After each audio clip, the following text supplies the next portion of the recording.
Baik teman-teman sekalian, kita segera mulai agenda kita pada malam hari ini, pembelajaran daring materi yang kedua. Bismillahirrahmanirrahim. Assalamualaikum warahmatullahi wabarakatuh. Tabi pun, karena kita di Lampung, kita menggunakan salam khas Lampung ya. Alhamdulillah pada malam hari ini kembali kita bisa berjumpa dalam agenda kita pembelajaran daring atau dalam jaringan dalam rangka mengikuti program Pendidikan Kecakapan Kerja atau PKK tahun 2020 yang diselenggarakan oleh LKP Avicenna bekerjasama dengan Direktorat Pendidikan Vokasi Kementerian Pendidikan dan Kebudayaan Republik Indonesia. Malam hari ini adalah malam yang kedua kita dalam mengikuti proses pembelajaran secara daring ya. Oleh karena itu maka mari kita sama-sama bersyukur kehadirat Allah Subhanahu wa taala yang mana kita sampai dengan saat ini masih diberikan kesehatan, diberikan rahmatnya, hidayahnya sehingga kita semua sama-sama bisa menjalani hari-hari kita dengan baik ya. Salawat dan salam marilah kita sampaikan kepada junjungan kita Nabiullah Muhammad sallallahu alaihi wasallam yang tentu kita nantikan syafaatnya di Yaumul Hisab atau hari akhirat nanti. Teman-teman sekalian, kalau pada pertemuan yang lalu kita membahas tentang bagaimana menumbuhkan jiwa profesionalisme ya, maka pada malam hari ini kita akan membahas tentang komunikasi di tempat kerja. Ini merupakan tema yang penting dalam kaitannya kita sebagai seorang pekerja pada sebuah organisasi atau sebuah perusahaan atau sebuah usaha ya, usaha tertentu. Di mana komunikasi ini memegang salah satu kunci supaya kita bisa berinteraksi ya, satu dengan yang lainnya. Kalau kita dalam berkomunikasinya itu baik atau bagus, lancar, maka biasanya juga akan mempengaruhi kita dalam bekerja. Kalau kita punya teman yang nyambung, pasti akan mudah. Ya, sama seperti kalau saya buat analogi, kalau kita punya teman seiring sejalan, nyambung kalau diajak ngomong, kita itu akan mudah kalau mau curhat. Ya, nggak usah curcol. Kalau curcol kan curhat colongan, tapi ini kita bisa dengan enaknya kita cerita dengan sahabat kita. Nah, disitulah sebetulnya fungsi dari komunikasi. Baiklah, saya akan langsung masuk kepada materi yang akan kita bahas pada malam hari ini. Saya akan share screen-nya dulu.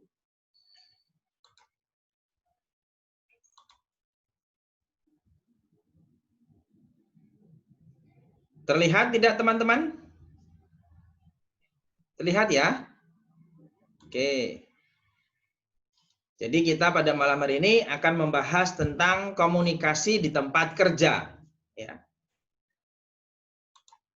Saya punya satu ilustrasi ya. Punya ilustrasi seperti ini. Dulu mungkin pada zaman kita masih kecil gitu ya, kita pernah mengalami satu permainan gitu ya, namanya telepon-teleponan. Ini seperti gambar yang ditampilkan pada bagian yang di sebelah kiri kita ini. Jadi kita menyediakan benang begitu, kemudian di masing-masing ujungnya dikasih kaleng ya, atau benda yang memungkinkan kita bisa saling seperti kita mau menelpon begitu. Nah, ini sesungguhnya juga sudah merupakan bagian dari cara kita berkomunikasi. Hanya saja boleh kita bilang bahwa model seperti ini kita sebut sebagai komunikasi yang bersifat tradisional. Ya, tradisional. Kenapa tradisional? Alat yang digunakan, kemudian cara menyampaikan pesan, itu semuanya menunjukkan bahwa bentuk komunikasi itu masih bersifat tradisional. Sebaliknya, kalau kita perhatikan pada bagian yang di sebelah kanan, ya, pada bagian di sebelah kanan ini, kita bisa saksikan bahwa sudah terjadi perubahan yang luar biasa. Kita tidak perlu lagi menggunakan seperti ini ya, benang begitu, yang menghubungkan dari satu tempat ke tempat yang lainnya, dari satu sisi ke sisi yang lainnya, tapi tanpa ada kabelnya. Atau bahasa lainnya adalah wireless, tanpa kabel. Kita bisa dengan mudah berkomunikasi dengan siapapun pada saat yang sama, tanpa ada batasan-batasan kewilayahan, tanpa ada batasan waktu. Jadi kita dengan mudahnya bisa saling berkomunikasi. Saya atau kita ya pada hari ini juga sebetulnya bagian dari menggunakan komunikasi secara modern. Ya, saya bisa menyampaikan materi di mana saya tidak bertatap muka secara langsung, ya, melalui secara fisik begitu dengan teman-teman semua. Tetapi kita bisa saling berinteraksi. Inilah yang disebut sebagai komunikasi yang bersifat modern.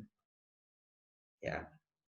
HP yang dijadikan sebagai salah satu sarana untuk berkomunikasi itu bagian dari penemuan ilmu pengetahuan dan teknologi yang menjadikan hidup manusia semakin mudah. Di satu sisi akan semakin mudah.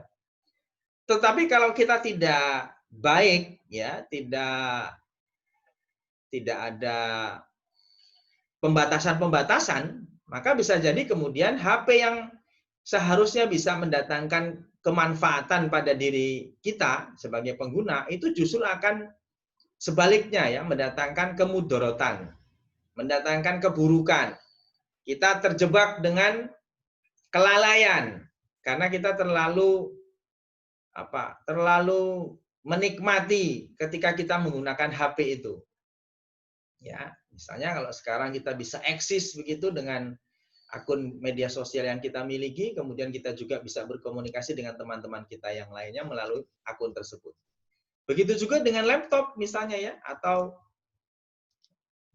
mesin ketik yang bersifat modern ya, bisa laptop, bisa komputer biasa, PC begitu, bisa netbook, bisa juga iPad begitu ya, yang bisa kita pakai dalam rangka kita melakukan komunikasi secara lebih modern. Nah, tentu adanya perubahan ini melahirkan beberapa hal ya, melahirkan beberapa hal. Pertama, di satu sisi bahwa dengan adanya penemuan-penemuan baru di bidang teknologi, maka komunikasinya seharusnya akan lebih mudah. Ya. Kemudian dengan adanya penemuan teknologi tersebut, komunikasinya seharusnya akan lebih efektif. Kenapa saya katakan seharusnya? Karena sebetulnya dalam konteks berkomunikasi itu banyak juga hambatan-hambatan. Nah, hambatan-hambatan inilah yang seharusnya sedikit demi sedikit kita hilangkan, apalagi dalam dunia kerja. Ya. Kalau kita tidak pandai-pandai berkomunikasi, baik itu secara lisan maupun tulisan atau menggunakan alat, maka sesungguhnya kita akan menyulitkan diri kita sendiri. Ya. Baik, kalau begitu, maka kita bisa ambil satu benang merah. Ya, apa yang dimaksud dengan komunikasi sebetulnya? Jadi sesungguhnya kalau kita buka, ya, kita buka di dalam Kamus Besar Bahasa Indonesia. Jadi yang dimaksud dengan komunikasi itu adalah pengiriman dan penerimaan pesan atau berita antara dua orang atau lebih, sehingga pesan yang dimaksud itu dapat dipahami. Jadi perhatikan dari definisi ini, yang pertama bahwa dalam proses komunikasi, dalam komunikasi, itu akan ada yang menyampaikan pesannya. Sender, komunikator. Ya, dia akan menyampaikan pesan. Kepada siapa? Kepada yang dia inginkan. Nah, oleh karena itu, orang yang diinginkan tersebut itu menerima atau tidak menerima. Kalau dia menerima, oh berarti terjadi komunikasi. Tapi kalau tidak diterima, misalnya ada orang yang menyapa gitu ya, halo, hai begitu. Tapi kemudian yang disapa itu tidak kemudian membalas halo, halo juga, hai juga, tidak akan terjadi komunikasi. Ya. Nah, jadi ada yang mengirimkan pesan, ada yang menerima pesan, baik itu dua orang atau lebih. Nah, kemudian pesan itu dipahami baik oleh si komunikatornya, oleh si pemberi pesan maupun yang menerima pesan. Ya, seringkali kemudian dalam konteks berkomunikasi itu kenapa terjadi ketidaksinkronan, ya, ketidaknyambungan karena pesan yang disampaikan mungkin tidak jelas. Ya, pesannya tidak jelas, artikulasi atau mengucapkan pesannya tidak jelas. Nanti akan saya jelaskan ya pada saat kita bicara komunikasi yang efektif itu yang seperti apa begitu. Oke ya, jadi inilah yang dimaksud dengan komunikasi. Nah, kalau komunikasi di tempat kerja yang bagaimana? Berarti pengiriman dan penerimaan pesan atau berita di antara dua orang atau lebih sehingga pesan yang dimaksud itu dapat dipahami dalam konteks pekerjaan. Ya, dalam konteks pekerjaan atau dalam konteks berada di sebuah usaha atau organisasi. Oleh karena itu maka dari definisi itu kita sebetulnya bisa mengambil satu kesimpulan yang sederhana ya, bahwa manfaat komunikasi diantaranya adalah yang pertama menciptakan kepuasan kerja. Kalau komunikasi yang terjadi itu bersifat timbal balik, ya, timbal balik itu berarti komunikasi yang disampaikan oleh pesan yang disampaikan oleh seorang komunikator, penyampai pesan, itu sampai kepada yang menerima pesan, ya. Nah, kemudian si penerima pesan ini menjalankan apa yang diinginkan oleh si penyampai pesan, si pengirim pesan. Misalkan seorang atasan, dia manggil bawahannya, anggotanya, untuk menjalankan satu pekerjaan tertentu. Katakanlah misalnya seorang office boy gitu ya. Ya dipanggil misalnya, Mas, tolong dibersihkan ya di bagian kantor bagian depan. Nah, ketika kemudian ternyata pesannya itu diterima dengan baik oleh si penerima pesan ini, dalam hal ini adalah office boy tadi, dan office boy ini kemudian melaksanakan tugasnya dengan sebaik-baiknya, maka kemudian si majikannya ini atau si atasannya ini tentu akan senang. Ya, akan senang. Sehingga kemudian bisa saja kemudian si office boy ini mendapatkan bonus, ya, mendapatkan ucapan terima kasih atau apresiasi jenis yang lainnya. Jadi kita bisa melihat bahwa manfaat komunikasi itu bisa menciptakan kepuasan kerja. Ya. Kemudian yang kedua, manfaat komunikasi adalah menyelesaikan konflik. Coba sekarang kita cermati hari ini yang terjadi. Kenapa kok ada demo? Coba ya. Mungkin kalau yang suka dengan dunia politik, saat ini kan terjadi demo besar-besaran ya di Jakarta, bahkan di Lampung, dan di beberapa kota-kota yang lainnya, yang di situ sesungguhnya bisa jadi terjadinya itu gara-gara ada aspirasi yang tidak tersalurkan. Ada komunikasi yang mampet, tersumbat. Sehingga kemudian banyak pihak yang tidak puas, akhirnya kemudian turun ke jalan. Ya, kita tidak bicara tentang, misalnya kalau yang sekarang sedang trending gitu ya, adalah tentang Omnibus Law. Kita tidak bicara itu. Tetapi pada prinsipnya adalah ketika terjadi demonstrasi, ya, parlemen jalanan, artinya menyuarakan aspirasi tidak lagi di perwakilan rakyatnya, itu pasti karena komunikasinya terhambat. Ya. Sehingga bukan menyelesaikan konflik malah. Jadi ketika kemudian komunikasinya tidak berjalan dengan baik, ada kemampatan ya. Ada ketersumbatan saluran komunikasi sehingga kemudian malah justru menyulut terjadinya konflik. Ini yang terjadi dalam konteks yang lebih luas. Begitu juga dalam dunia kerja. Ya, ketika komunikasi itu terjalin dengan baik, maka sesungguhnya persoalan konflik tidak akan muncul. Kenapa kok kemudian terjadi dalam dunia kerja itu kok ada semacam in group dan out group?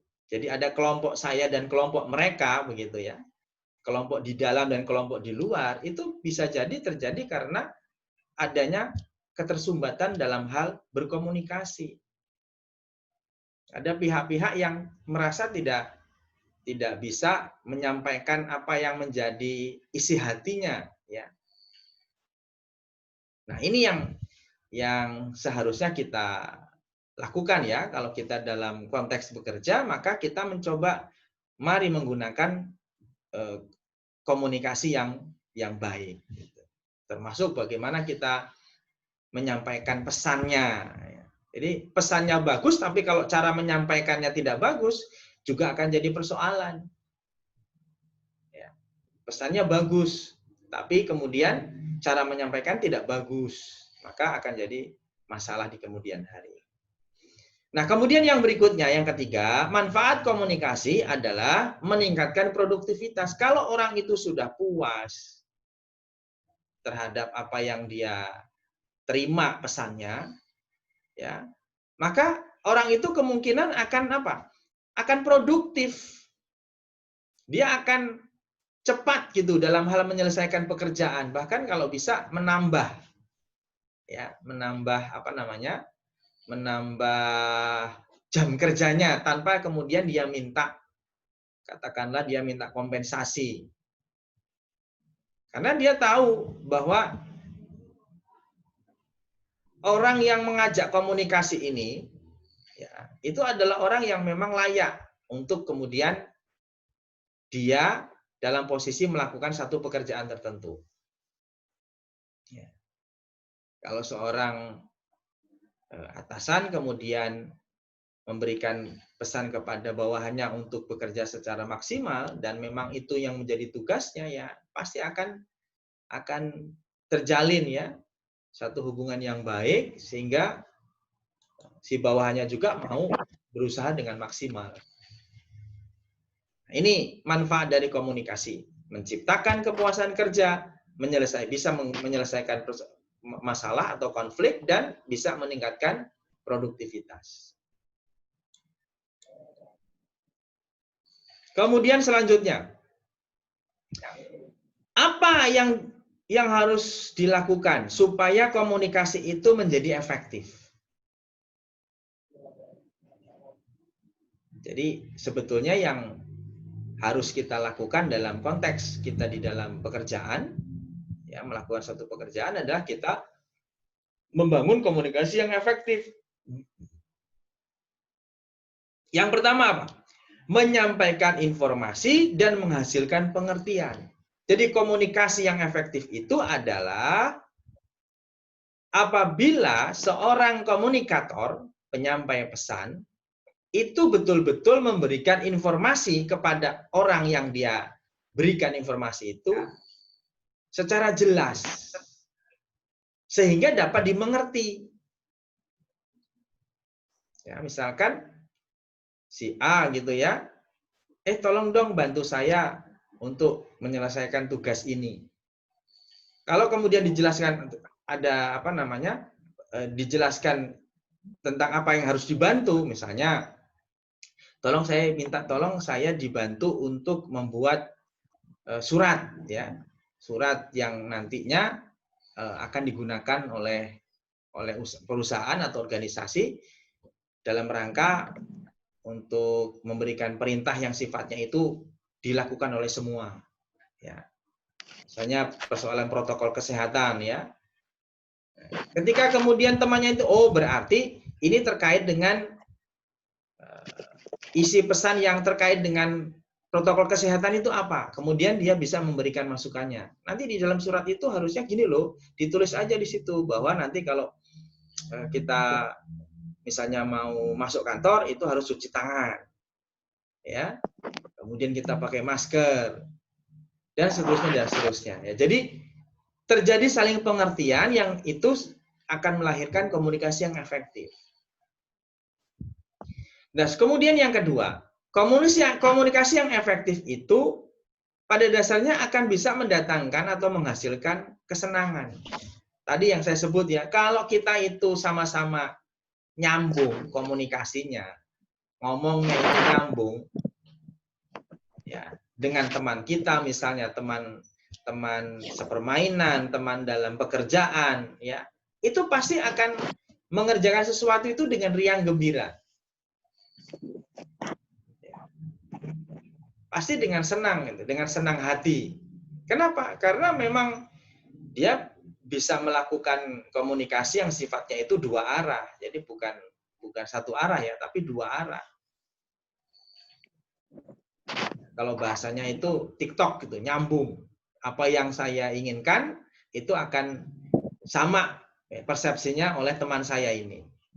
Misalkan sederhananya kalau komunikasinya nyambung, itu kadang-kadang komunikasi yang nyambung ini tidak selalu dalam bentuk yang sifatnya lisan ya.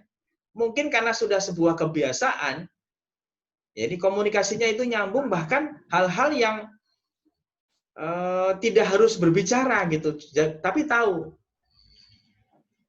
Kita misalnya menyaksikan ada sebuah klub sepak bola gitu ya, yang satu ini ahli memberikan umpan atau tukang ngasih asis gitu.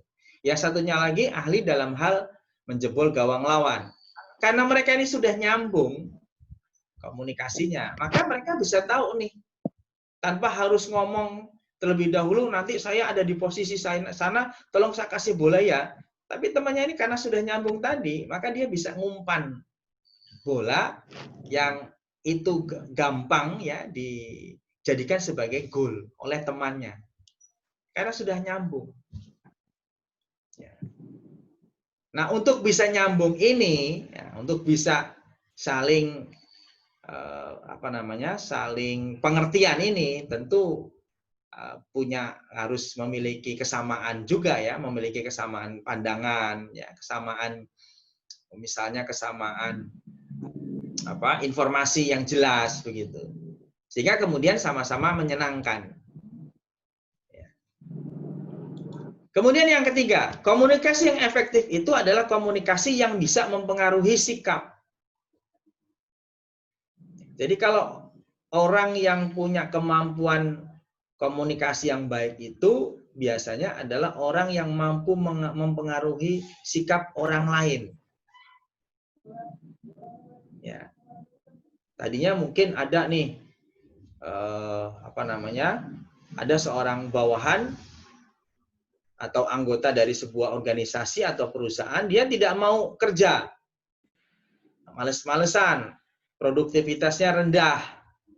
Kemudian sang atasan ini kemudian memberikan satu stimulus, ya, rangsangan berupa bagaimana memotivasi karyawannya supaya bisa produktif, bisa meningkat produktivitasnya. Nah, karena kemampuannya dia memberikan satu sugesti, satu motivasi kepada bawahannya, kepada anggotanya, maka anggotanya kemudian muncullah semangatnya.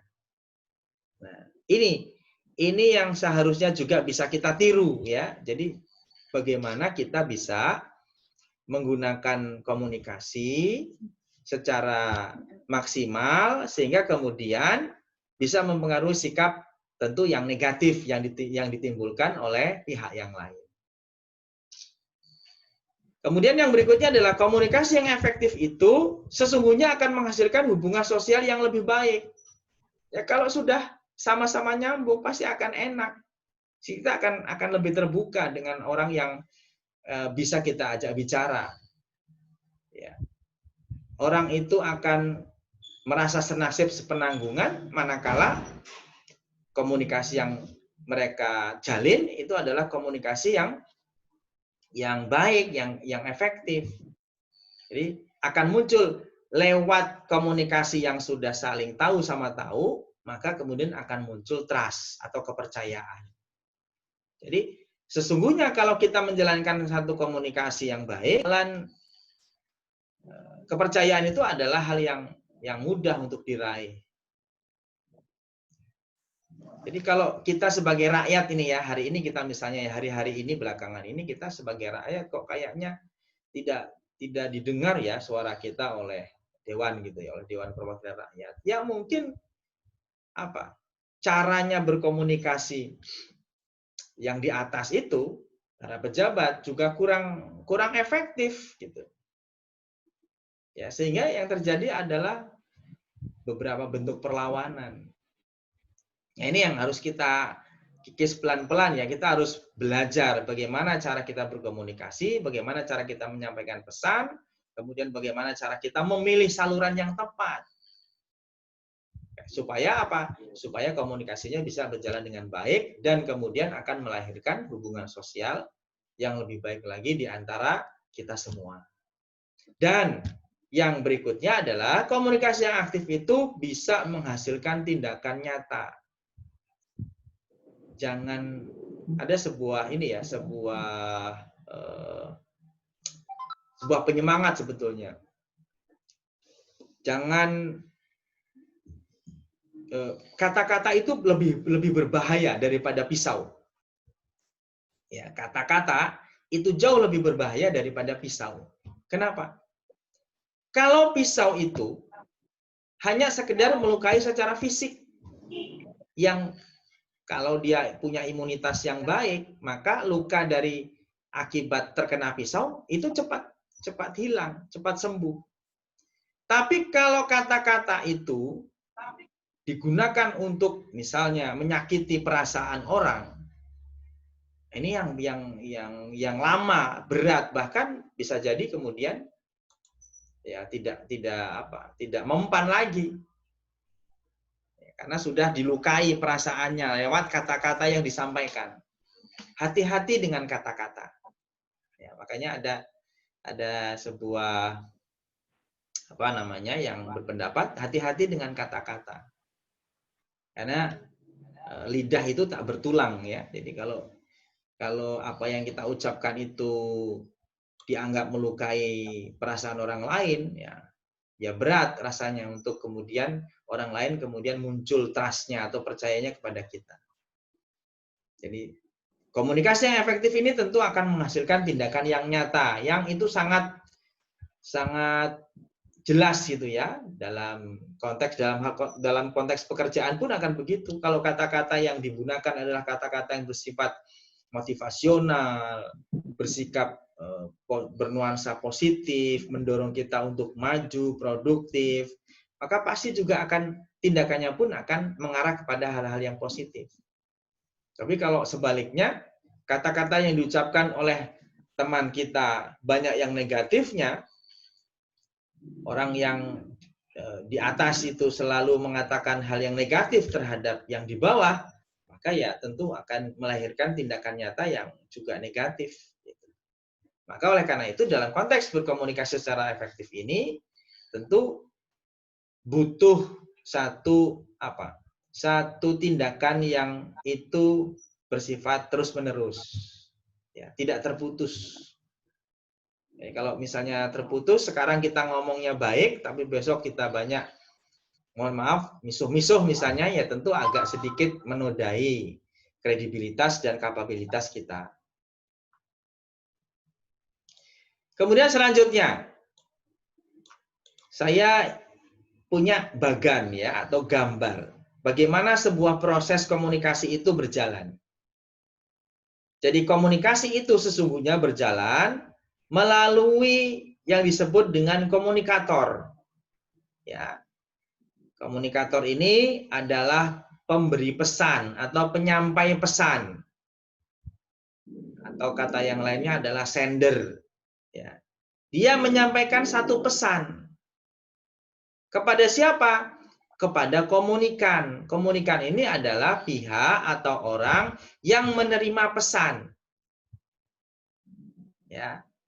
Nah, sebelum sampai kepada komunikan, sebetulnya tugas daripada komunikator yang baik adalah memilih media yang tepat. Ya, memilih media yang sesuai. Kalau komunikator atau penyampai pesan ini mau pesannya itu sampai secara tepat sesuai dengan yang diinginkan oleh yang menyampaikan pesan, maka dia harus betul-betul jeli dalam memilih pesan yang ingin disampaikan. Sederhananya begini. Coba kalau kita cermati ya, kita cermati nih. Kalau di hari Minggu misalnya, televisi itu kan banyak menayangkan film-film anak ya, apakah itu kartun atau film-film yang memang bernuansa anak. Coba kita perhatikan, iklan yang muncul pada jam-jam tayang di mana film itu ditayangkan, itu adalah iklan-iklan yang bernuansa anak-anak atau bernuansa keluarga. Ya. Jadi bukan yang untuk orang dewasa ke atas, orang menengah, orang yang paling tidak usia dewasa, bukan.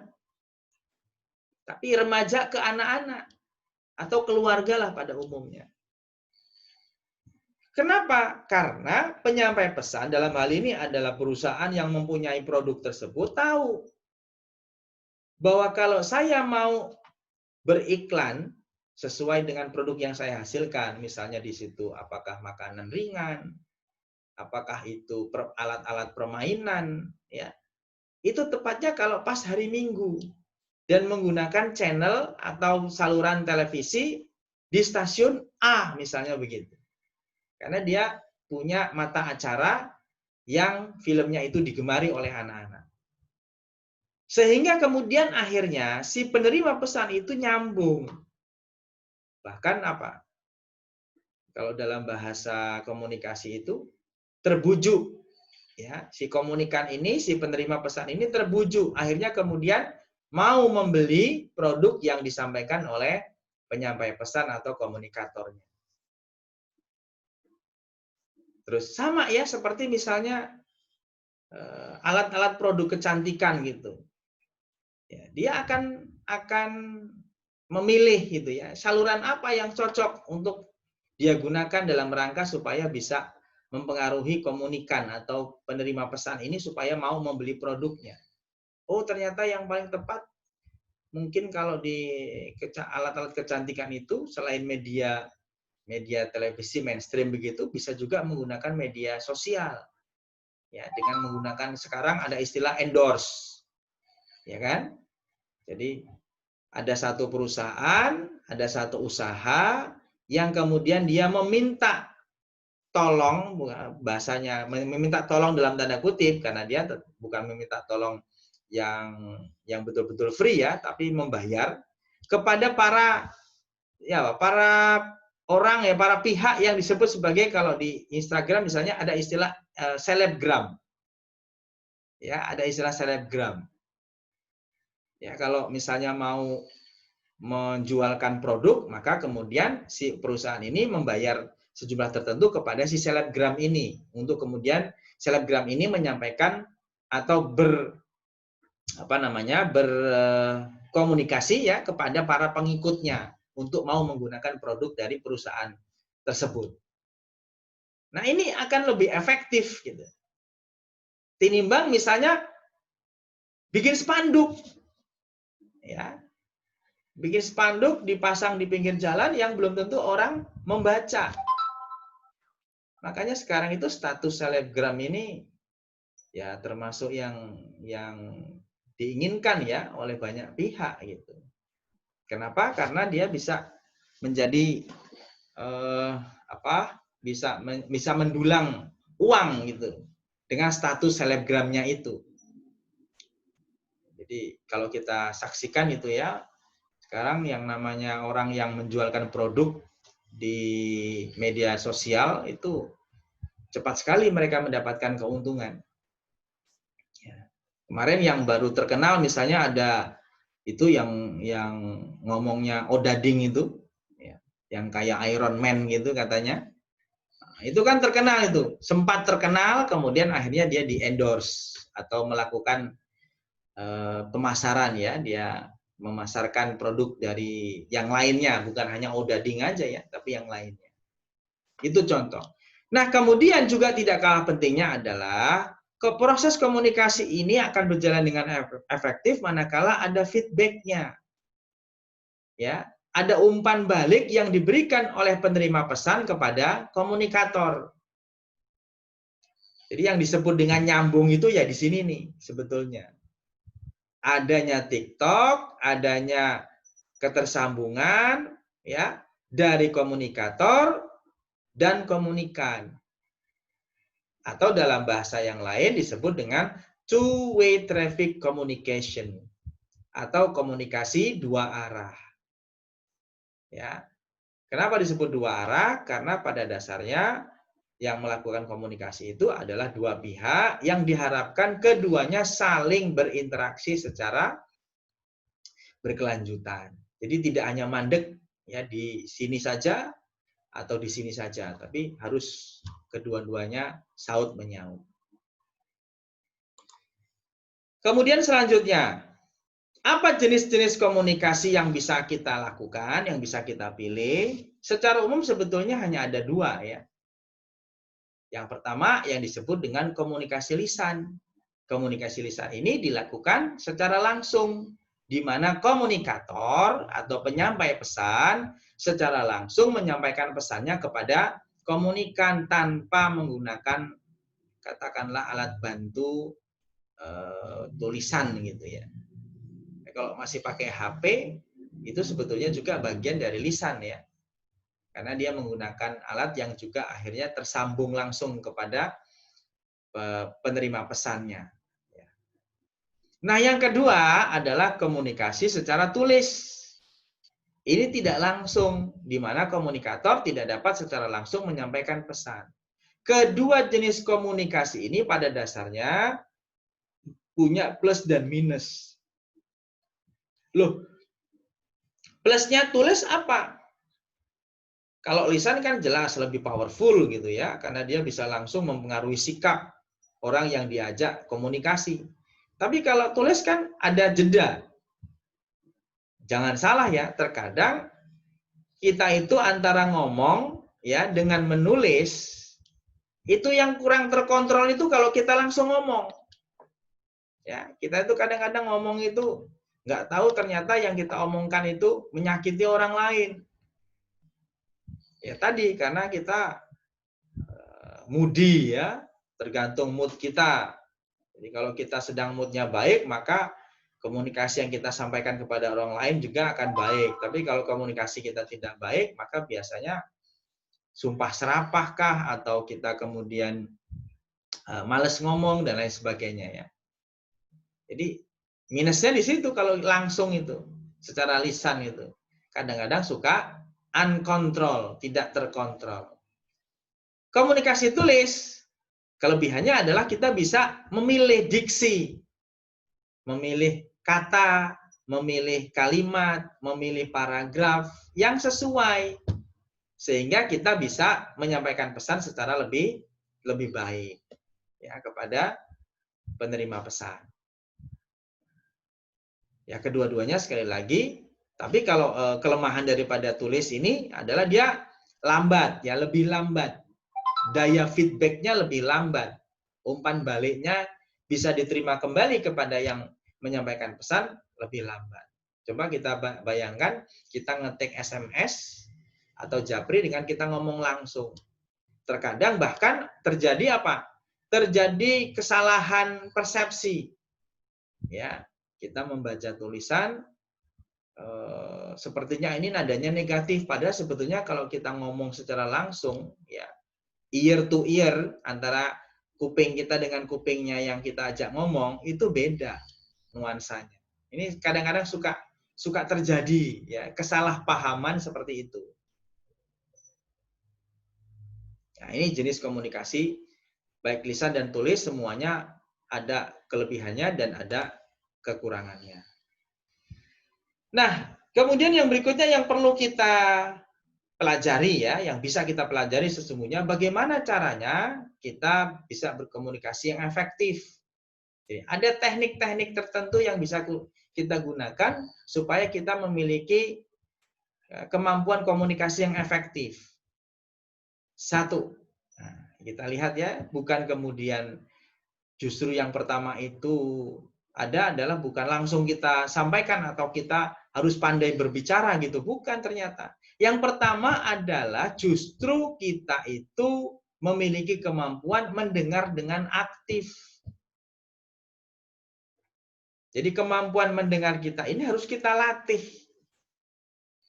Ya, supaya kita bisa menyerap informasi terlebih dahulu dengan baik gitu. Kita filter, kita saring. Apakah informasinya itu kemudian bisa kita tidak lanjuti atau cukup hanya sekedar sebagai sebuah informasi saja. Jadi harus secara aktif. Kemampuan mendengar kita latih, ya. Ada yang mengatakan itulah kenapa kenapa Allah menciptakan telinga itu 2 dan mulut itu 1, supaya kita lebih banyak mendengar. Ya. Harapannya begitu ya. Jadi kita lebih banyak mendengar dibandingkan dengan kita banyak berbicara. Kadang-kadang ya malah justru kebalikannya. Kita kalau mau suruh dengerin itu males. Coba itu yang berangkat ke masjid misalnya ya. Ini contoh sederhana ya yang seharusnya tidak kita lakukan. Begitu nyampe di masjid yang terjadi apa? Mengambil sikap untuk sepertinya mendengarkan dengan khusyuk. Tapi sebetulnya karena ngantuk. Jadi kelihatannya manggut-manggut begitu. Tapi rupanya bukan karena dia khusyuk mendengarkan, tapi apa? Ngantuk. Jadi ketika berangkat ke masjid itu tujuannya adalah dia mau tidur. Ini yang terjadi ya. Yang terjadi seperti itu. Nah ini, maka mari kita sama-sama perbaiki. Ini mendengar yang aktif berarti apa? Mendengarkan apa yang disampaikan oleh orang lain itu, kemudian kita serap, kita saring. Jangan sampai masuk telinga kanan, keluar telinga kiri. Harus ada yang kita endapkan di dalam pikiran kita, di dalam otak kita harus ada. Tentu yang kita endapkan adalah informasi yang baik, informasi yang positif, informasi yang memang seharusnya kita lakukan. Kemudian yang kedua, supaya kita memiliki kemampuan komunikasi yang aktif, maka kita harus melatihnya dengan terampil dalam berbicara.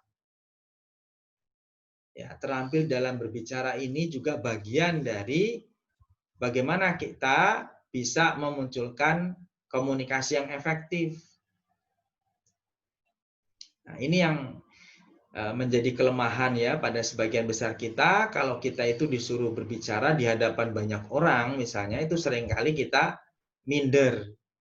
Jangan-jangan yang saya sampaikan ini salah. Sehingga kemudian kita tidak berani bersuara. Ya, takut bersuara. Atau juga karena apa? Karena ilmu kita kurang. Jadi kita tidak memiliki keberanian untuk berbicara karena kita itu kurang ilmu. Makanya ya seharusnya apa supaya kita dapat ya mampu menyampaikan apa yang menjadi isi pikiran kita, maka kita harus memiliki banyak referensi. Sebetulnya tadi kalau dalam konteks hari ini ya mencari referensi adalah hal yang mudah. Kita tinggal pakai saja HP kita. Smartphone kita yang kita bawa kemana-mana itu, yang kalau ketinggalan itu kayaknya sesuatu yang betul-betul sesuatu yang betul-betul akan membuat kita itu kehilangan ya gara-gara kita tidak membawa HP. Itu kita manfaatkan, sebetulnya bisa kita manfaatkan. Kalau dulu orang baca koran misalnya ya atau baca majalah gitu ya. Sekarang cukup dengan HP yang kita miliki, kita bisa mengakses informasi sebanyak-banyak. Nah, semakin banyak yang kita kemudian baca, biasanya juga akan mempengaruhi kemampuan kita dalam berbicara. Kemudian yang keempat, bagaimana caranya membuat komunikasi kita itu efektif? Salah satunya dengan cara kita memiliki penampilan yang menarik. apakah pakaiannya, pandangan matanya, raut mukanya. Jadi kalau ketika kita mau menyampaikan satu pesan kepada orang lain itu kita menggunakan outfit ya, pakaian yang memang pantas, yang layak, orang pun kemudian pasti akan mau mendengar kita. Ya, mau mendengar kita. Tapi kalau kita dalam berpakaian misalnya ya asal-asalan, ya orang mana mau percaya. Kalau kita misalnya mau jual produk nih, pasti orang itu akan melihat dulu, wah seperti apa ya orang ini mau menawarkan kepada saya, di mana saya mau menaruh kepercayaan. Dia pakaiannya tidak mencerminkan bahwa dia memang layak untuk dipercaya. Bukan berarti kemudian kita harus berpakaian yang parlente ya, pakai jas, pakai sepatu terus, kemudian pakai kemeja. Enggak harus begitu sebetulnya. Anda tahu Bob Sadino misalnya, dia kalau kemana-mana itu cuma pakai celana pendek. Ya. Coba buka di YouTube kapan-kapan, ya, lihat bagaimana dia cerita ya tentang bisnisnya, kemana-mana pakai celana pendek dan pede aja. Ya tentu kita tidak meniru yang ya kalau bagi saya juga merasa kurang pantas ketika berbicara menggunakan celana pendek misalnya di hadapan banyak orang. Tetapi poinnya bukan ke arah situ ya. Poinnya adalah penampilan menarik itu akan mendukung ya, akan mendukung cara kita dalam menyampaikan pesan. Kita akan merasa pantas nggak ya kalau saya ngomong seperti itu. Jadi akan menjadi warning bagi kita. Begitu juga dengan apa? Dengan mimik muka kita, pandangan mata kita, raut muka kita. Jadi perbedaan mimik muka itu akan mempengaruhi komunikasi itu bisa berjalan dengan baik atau tidak. Ingat tadi saya menyampaikan, komunikasi yang baik itu terkadang menjadi bias, ya, menjadi berbeda persepsinya ketika kemudian cara menyampaikannya juga tidak pas, tidak sesuai. Jadi kalau mau menyampaikan misalnya dengan anak kecil gitu ya, tentu dia pinginnya disayangi, dilembuti, tapi kemudian kita menyampaikannya dengan kasar, dengan keras, anak akan lari. Ya. Dia tidak akan mau bermain dengan kita, tidak akan mau mendekati kita. Atau yang lain-lainnya ya, seperti misalnya mengingat nama. Nah ini pada beberapa pihak mengingat nama itu hal yang sulit ya.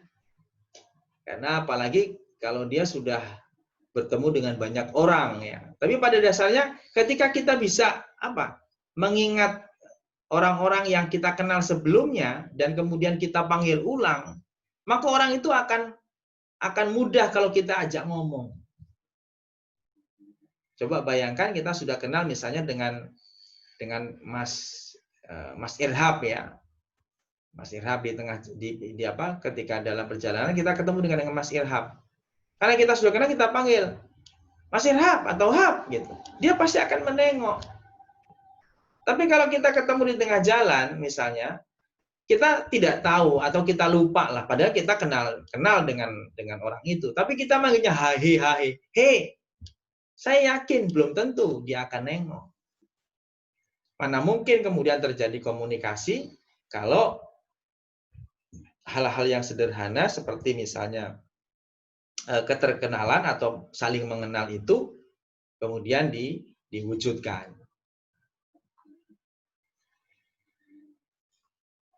Ya, jadi itu bagaimana caranya kita bisa meningkatkan komunikasi supaya menjadi efektif. Nah, selanjutnya adalah ini yang seringkali muncul ya, ada hambatan-hambatan, ada barrier, ada perisai yang akan menghambat terjadinya komunikasi yang baik antara satu pihak dengan pihak yang lainnya. Di mana hambatannya? Hambatannya yang pertama adalah hambatan pada komunikator dan komunikan. Hambatannya terjadi pada orang yang menyampaikan pesan, baik pada orang yang menyampaikan pesan, ya, komunikator, dan orang yang menerima pesan. Misalnya begini, ini ada dua orang, dua-duanya berasal dari dua daerah yang berbeda. Yang satu dari Jawa Tengah, yang satu dari Jawa Barat. Sama-sama ngomong atos, tahu ada atos di Jawa Barat, ada atos di Jawa Tengah. Tapi perbedaannya ada tuh, karena keterhambatan, ketidakpahaman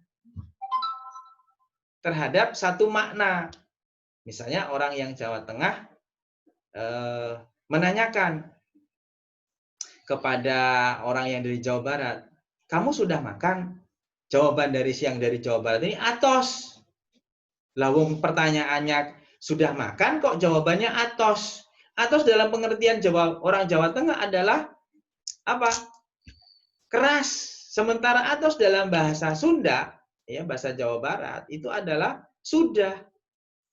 Jadi ada hambatan pemahaman antara baik itu komunikatornya, penyampai pesan maupun yang menerima pesan. Akhirnya apa? Komunikasi tidak berjalan dengan baik.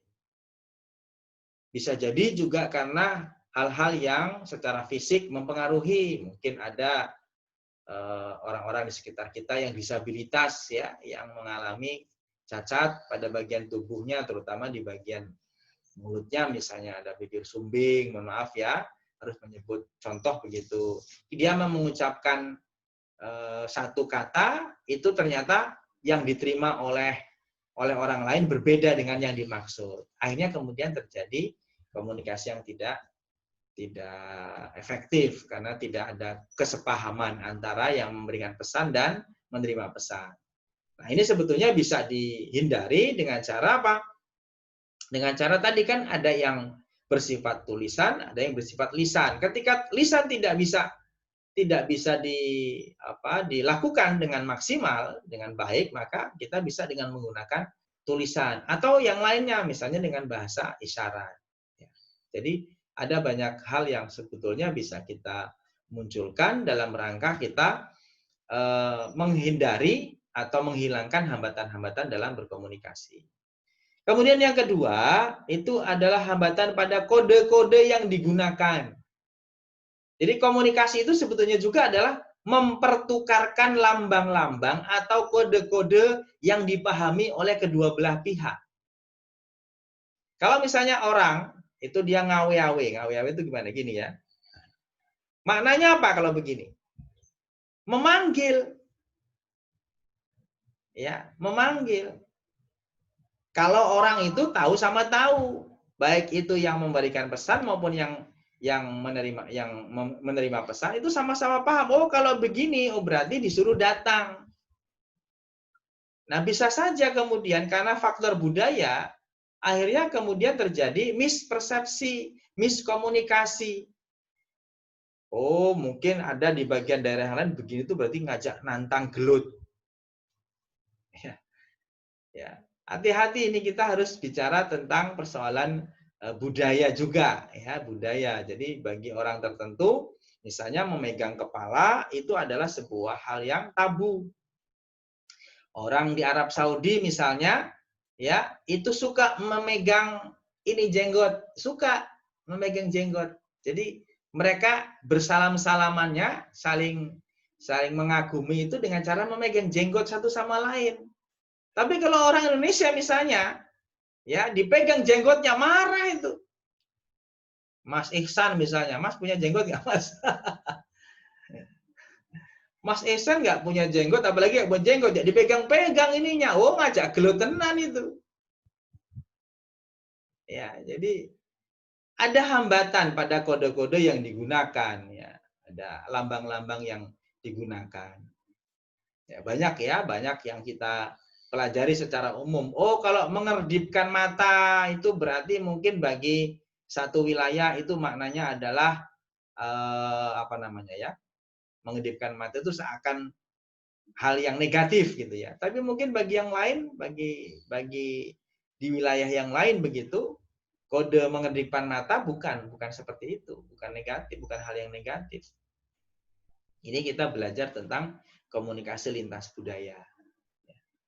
Kemudian yang ketiga, hambatan yang bisa jadi juga muncul adalah hambatan pada saluran komunikasi.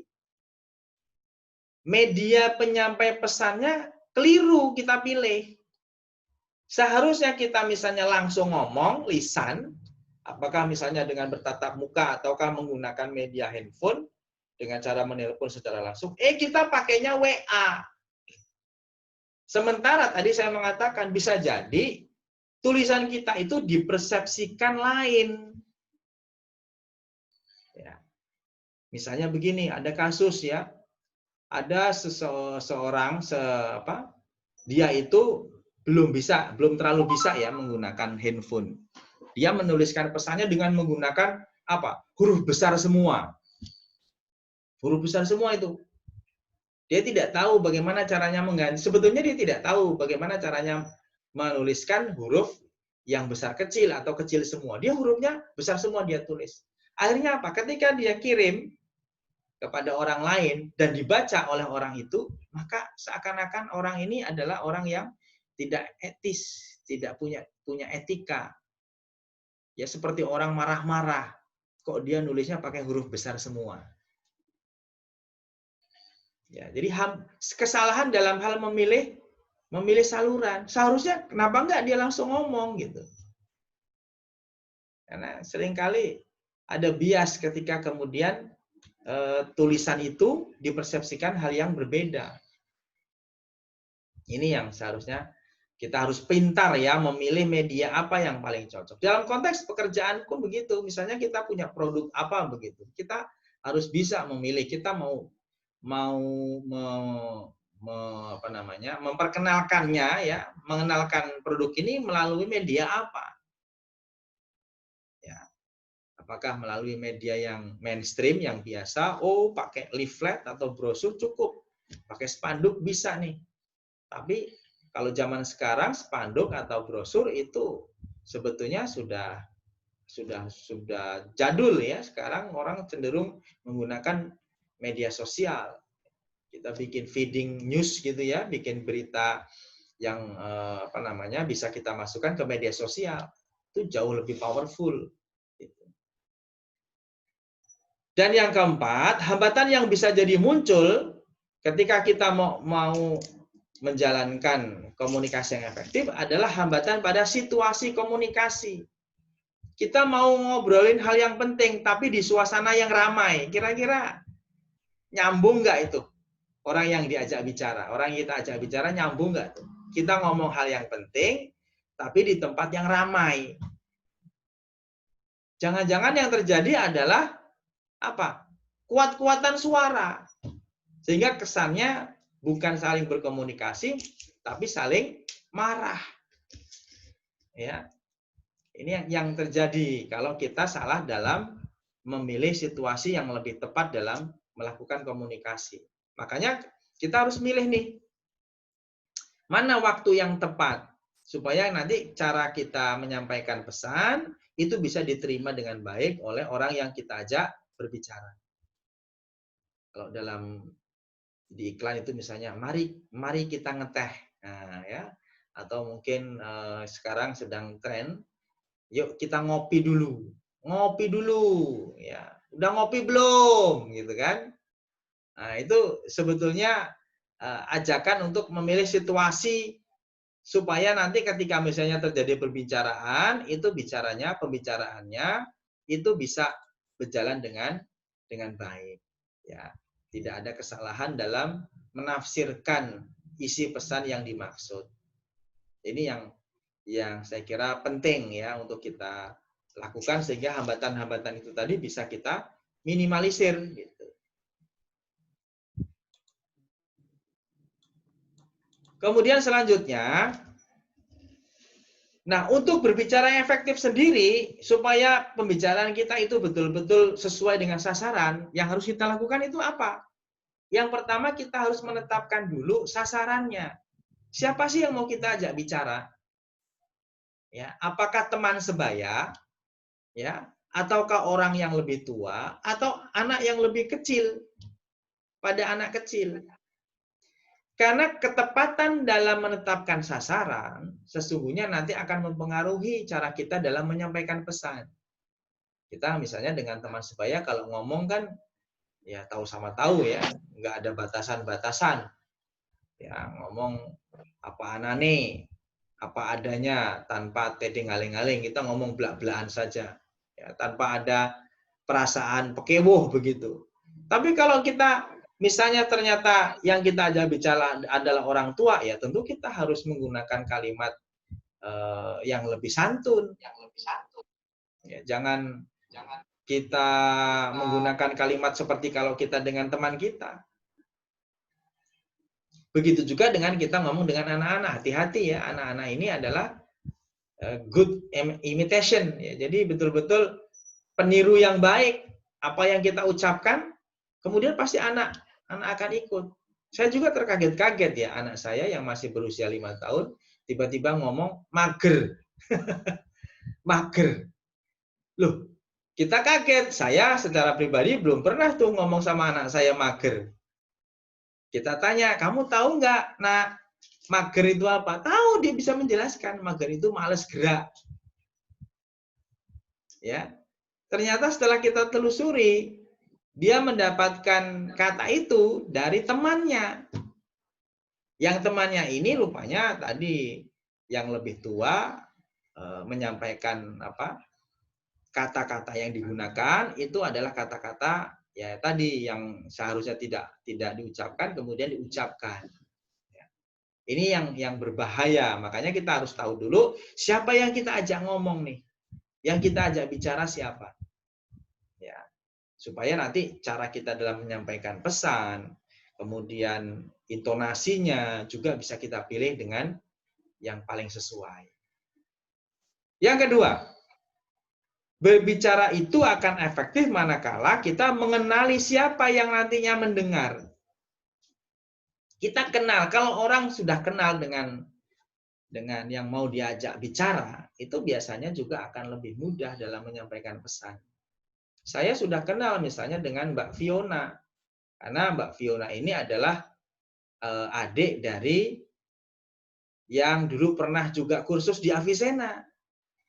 Saya kenal, ya, dulu pernah kursus di Avicenna dan ternyata punya adik dan kebetulan kualifikasinya sesuai dengan apa yang dipersyaratkan di dalam kursus komputer kali ini, makanya kemudian bisa ada komunikasi. Ya.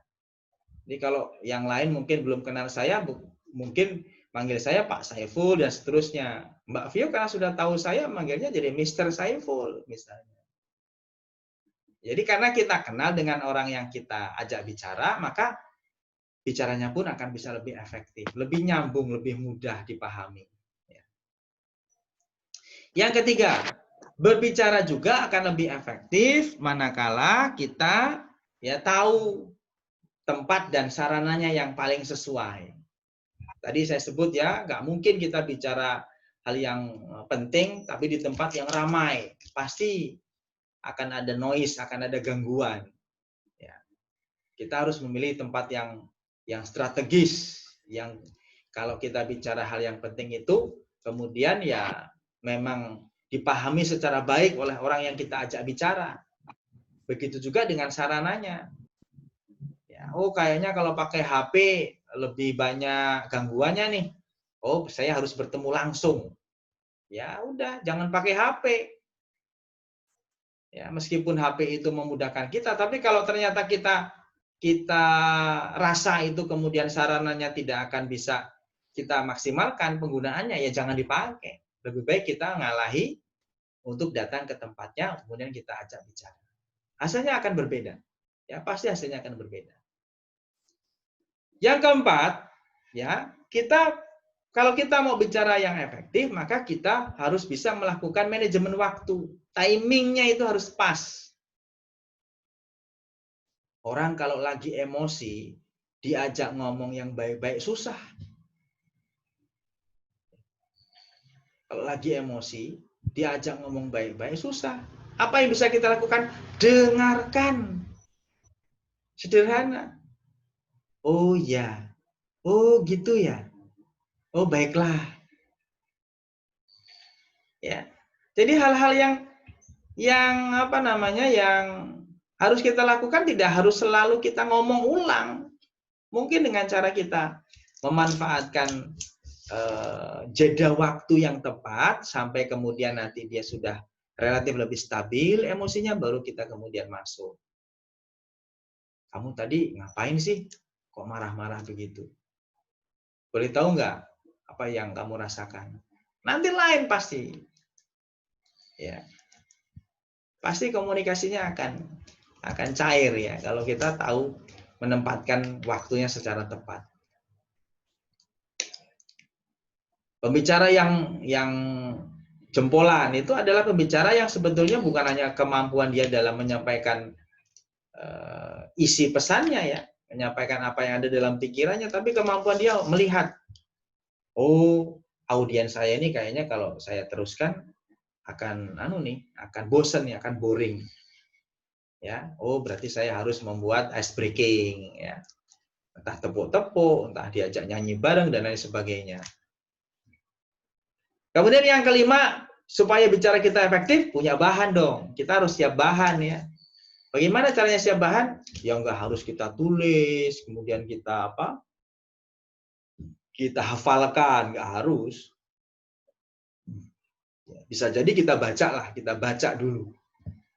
Ya beberapa saat sebelum kita berkomunikasi. Yang keempat, yang keenam, supaya bicara kita efektif adalah kita harus belajar mengelola bagaimana menyampaikannya. Ya, bagaimana menyampaikannya.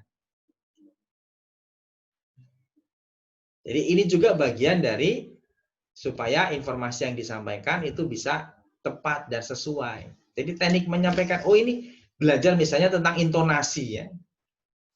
Menyampaikan kata sesuai dengan peruntukannya. Ya, misalnya menyebutkan hai atau apa kabar? Ya. Gimana kabarnya? Nah, itu teknik alunan kalimat yang kita sampaikan itu sebetulnya adalah salah satu cara kita supaya kita berkomunikasinya itu enak gitu dengan orang lain. Ya, tidak datar. Cobalah perhatikan kalau ada seorang pembicara ngomongnya itu datar gitu ya, ngantuk. Pasti ngantuk. Minimal ya nggak denger lah, ya. Masuk kuping kanan, keluar kuping kiri gitu. Tapi kalau intonasinya kemudian dimainkan, mimik mukanya apalagi ya, seorang pendongeng itu luar biasa. Saya masih harus banyak belajar tuh, seorang pendongeng itu bisa berubah-ubah tuh. Ya bisa satu saat dia jadi kelinci, jadi monyet dan lain sebagainya ya dengan cepat gitu. Itu teknik menyampaikan juga sebetulnya.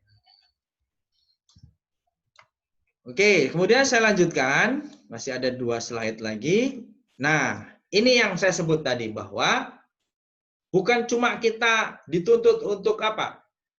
Punya kemampuan menyampaikan pesan kepada orang lainnya, tapi sesungguhnya yang lebih penting juga adalah kita harus memiliki kemampuan mendengar secara efektif.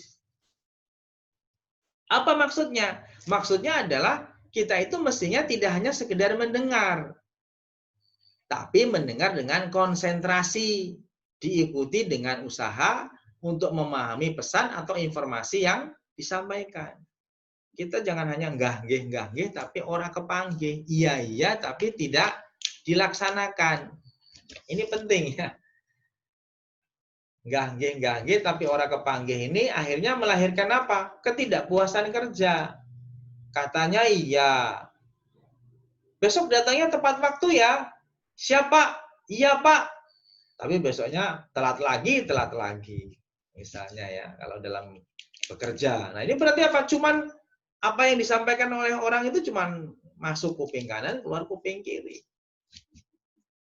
Ya, jadi kita ngomong, siapa? Iya, Pak. Oh, berarti masuk ke dalam benak pikiran kita, otak pikiran kita, saya harus melaksanakan apa yang sudah diperintahkan itu. Nanti pasti akan dapat pujian, apresiasi dan lain sebagainya dari orang yang berbicara dengan kita itu. Gitu. Slide terakhir, ya. Nah, ternyata ada bermacam-macam kualitas pendengar itu. Jadi orang itu punya karakteristik ya dalam hal mendengar. Karakteristik yang pertama yaitu bukan pendengar. Jadi dia ini pura-pura saja mendengarkan, tetapi dia sesungguhnya tidak sedang mendengarkan. Ya, tadi ya di khotib Jumat yang sedang menyampaikan ceramahnya, di depannya jamaahnya ada yang gini kelihatannya manggut-manggut. Manggut-manggutnya itu bukan karena dia paham, rupanya dia ngantuk. Ya. Dia memang ngantuk dan pengen tidur gitu ya. Karena apalagi ada kipas angin atau ada masjid yang sudah ber-AC, wah tambah itu. Lumayan lah 30 menit merem. Bukan mendengar, tapi itu bagian yang harus tidak kita lakukan ya supaya komunikasinya bisa berjalan dengan baik. Jangan memiliki ciri khas seperti ini. Pura-pura mendengar tapi sesungguhnya tidak mendengarkan. Kemudian ada lagi yang punya tipe pendengar dangkal. Apa itu? Pendengar yang hanya mendengarkan suara tapi tidak mencoba memahami pesan. Kayaknya kelihatannya itu betul dengerin itu. Tapi begitu diajak ngomong, kamu tahu nggak tadi yang diomongin apa? Nggak tahu. Nah ini pendengar dangkal. Ya, pendengar dangkal. Yang ketiga adalah pendengar yang bersikap kurang perhatian. Hanya mau mendengarkan suara dan memahami pesan, tetapi sambil melakukan aktivitas yang lain. Ya, mungkin kita ya, mungkin ada adik kita gitu ya, kalau di rumah lagi nonton TV, terus kemudian disuruh ngapain begitu, Dek tolong ambilkan sapu, Mbak mau nyapu. Ya tapi matanya masih ke TV. Ya, matanya masih ke TV. Ya biasanya nggak langsung dikerjakan itu. Kenapa? Karena dia terpecah konsentrasinya. Pada saat yang sama dia melakukan pekerjaan yang berbeda. Terus akhirnya kita sebagai kakak kemudian jengkel. Dek, tolong. Intonasi kita sudah naik nih. Tolong ambilkan sapu. Nah, adiknya yang lagi asik nonton TV, iya sih kak. Akhirnya naik juga intonasinya. Ya, ini tidak bagus ya. Apalagi kalau nanti dalam dunia pekerjaan ya, tentu kita harus fokus ini. Jangan kemudian kita double atau triple dalam melakukan satu pekerjaan, tapi ternyata semuanya tidak maksimal. Dan yang terakhir, nah ini yang seharusnya kita lakukan adalah pendengar dengan sikap sungguh-sungguh, yaitu pendengar yang selalu memperhatikan dan memahami pembicaraan, sehingga kemudian pesan itu betul-betul melekat ya dalam ingatannya. Nah, kalau sudah seperti ini sebetulnya dia tinggal disenggol aja sedikit. Ya. Jangan lupa ya, besok datang tepat waktu. Nah, dia menanamkan, saya besok bangun pagi, saya besok tidak datang telat. Nah, kemudian dia melakukan tindakan itu. Dia bangun pagi, dia kemudian berangkat di kantornya atau di tempat usaha. Dia bekerja itu dengan rajin ya, dan seterusnya. Dan akhirnya ya, saya yakin ya dengan cara seperti itu dia akan mendapatkan apresiasi dari orang-orang yang ada di sekitarnya. Nah, itulah beberapa hal yang menjadi tips-tips kita ya, bagaimana kita nanti bisa melakukan komunikasi yang efektif di tempat kerja. Sekali lagi, apa yang saya sampaikan ini sesungguhnya adalah sebuah hal yang sifatnya itu mencoba merubah kita dari hal yang paling sederhana. Ya. Ingat, kalau dalam konteks kita berkomunikasi, Allah memberikan kita, Tuhan memberikan kita 2 telinga dan 1 mulut. Supaya kita lebih banyak mendengar daripada kita banyak berbicara. Dan selebihnya adalah kemampuan dalam hal berkomunikasi tentu terkait dengan berapa banyak ya referensi yang kita miliki. Sehingga kemudian cara berkomunikasi kita, pemilihan kata, kalimat, betul-betul diatur sedemikian rupa sehingga tidak menyinggung orang-orang yang bekerja bersama kita. Demikian teman-teman sekalian yang bisa saya sampaikan terkait dengan materi ini. Untuk yang berikutnya saya kira silakan, mungkin ada yang ingin bertanya, saya persilahkan. Pendengar yang efektif, Pak. Kenapa? Ya, Mas Anas? Pendengar yang efektif, yang kedua. Yang terakhir nomor 2. Apa yang ditanyakan?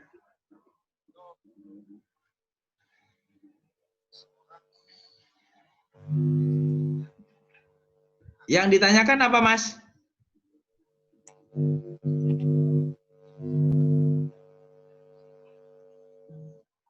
Tidak terdengar suaranya Mas Anas nih.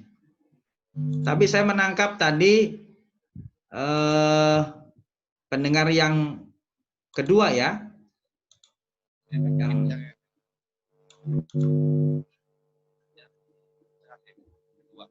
Sebentar.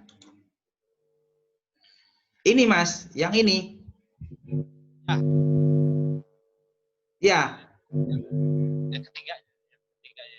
Yang ketiga. Oke. Apa yang Anda tanyakan?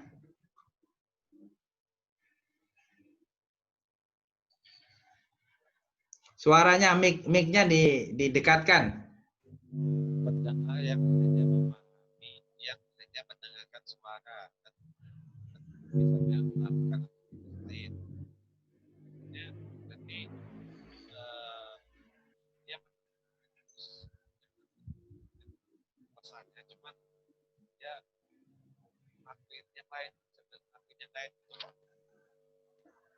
Oke, saya coba pahami meskipun suaranya kecil sekali Mas ya. Oke, jadi begini. Kan kita ini diberikan keterbatasan ya, keterbatasan. Setiap manusia itu pasti punya keterbatasan. Keterbatasan kita ini adalah kita tidak bisa memaksimalkan satu pekerjaan secara tuntas manakala ada pekerjaan lain yang dibebankan kepada kita. Itu sudah pasti. Ya, jadi kalau ada orang yang mampu mengerjakan satu pekerjaan bisa 2, 3, 4 dan lebih dari itu secara bersama-sama, ini luar biasa.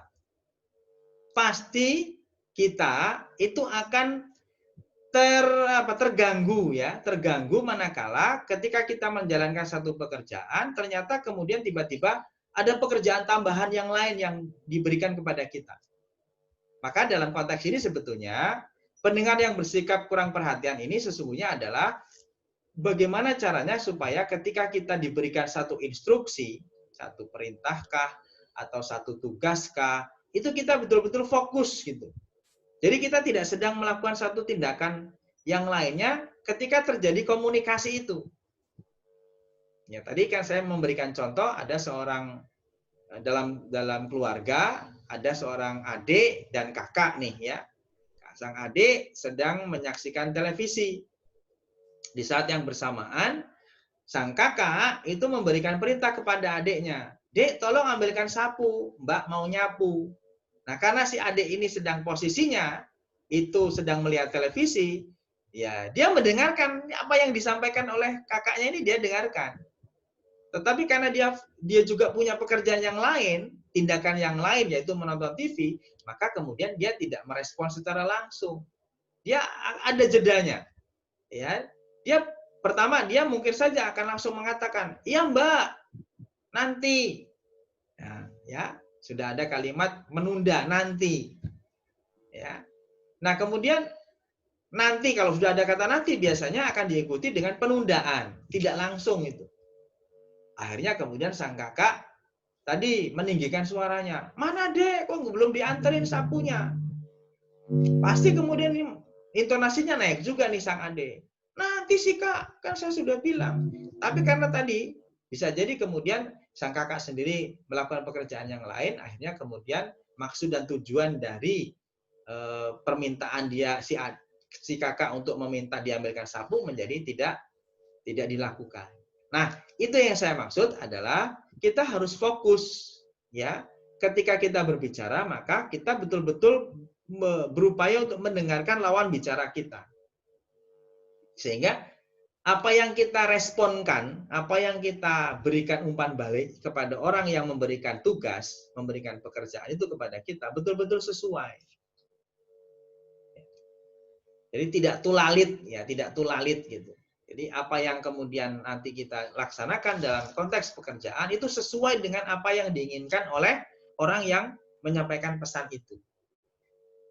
Kalau kita misalnya kerja di sebuah hotel gitu kan ya, ketika tamu misalnya meminta diambilkan handuk, tapi karena kita sedang mungkin mengerjakan apa yang lainnya, akhirnya yang ada dalam pikiran kita sendal gitu, bukan handuk tapi sendal hotel misalnya. Terus kemudian kita datang ke kamar hotelnya, ini Pak sendalnya, kan sudah berbeda. Yang diminta handuk, yang dibawakan adalah sendal. Nah, biasanya ya kan ada komplain, oh si ini nih tidak sesuai dengan yang saya minta. Akhirnya kemudian mungkin ditegur oleh manajernya dan seterusnya lah ya. Ini sederhana saja sebetulnya supaya kita lebih memahami bagaimana kita merespon orang sesuai dengan apa yang dia sampaikan. Itu Mas Anas kira-kira Mas. Oh ya, kasih lah. Oke. Silakan yang lain. Silakan yang lain. Mas Ali itu. Mas Ali ya, Mas Ali. Assalamualaikum Pak, izin bertanya bagaimana tips jika seorang yang satu pekerjaan kita melakukan kesalahan, kemudian kita ingin menegur, tetapi beliau lebih dewasa Pak, agar tidak tersinggung. Oh, ya, oke, gini Mas. Kalau kita lebih muda daripada orang yang kita ajak bicara, memang kita harus betul-betul memilih kata, kalimat, mana yang paling tepat yang kita sampaikan kepada orang yang kita ajak bicara. Apalagi kalau misalnya dia posisinya lebih tinggi daripada kita. Ya, maka kita betul-betul pemilihan diksi baik itu kata maupun kalimat betul-betul harus kita tata. Nah, sebetulnya tidak harus secara langsung kita menyampaikan satu koreksi kepada orang lain ya, apalagi dia lebih dewasa kepada kita. Mungkin kita bisa melalui sindiran halus. Ya, sindiran halus. Ya, kalau kita dalam konteks di keluarga misalnya ya, bisa saja misalnya kita masalah kendaraan ya, kendaraan yang kotor, yang habis hujan, kemudian kena belepotan lumpur tapi tidak segera dibersihkan. Mungkin kita sebagai seorang adik ya terhadap kakak, kita bisa ngomong bahwa Kak, kemarin kayaknya bersih deh. Ya. Jangan kita langsung, kok itu kan kotor, tolong dibersihkan. Nah, kata-kata itu meskipun kita menggunakan kata tolong, itu sebetulnya juga sebuah perintah. Tapi kalau bisa kita sindir dengan kalimat lain yang kira-kira sebetulnya ujungnya sama. Kemarin kan kendaraan ini bersih Kak, gimana kalau ini kan mau saya pakai, gimana kalau ya dibantulah saya untuk membersihkannya. Nah, sambil kemudian si adik ini atau kita yang sebagai yang lebih muda itu ikut membantu membersihkan. Saya kira nanti tidak akan tersinggung kalau caranya seperti itu. Ini sederhana ya kalau dalam konteks keluarga. Kalau di pekerjaan saya kira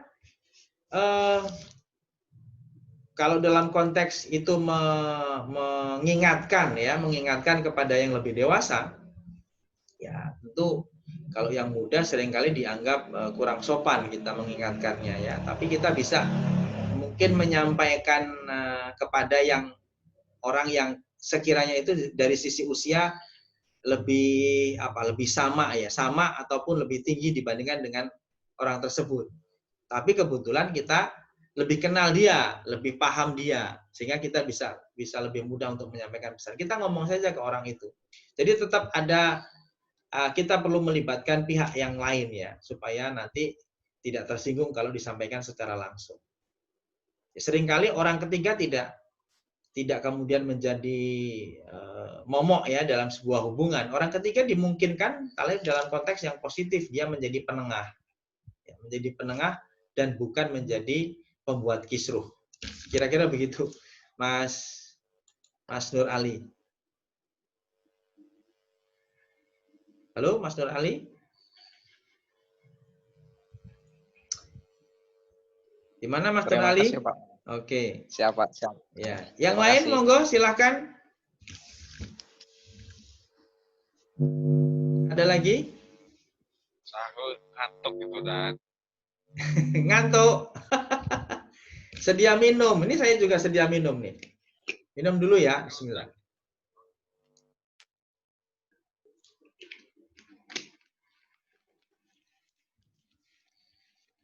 Mas Ame, mana Mas Ame nih? Nah, itu Mas Ame.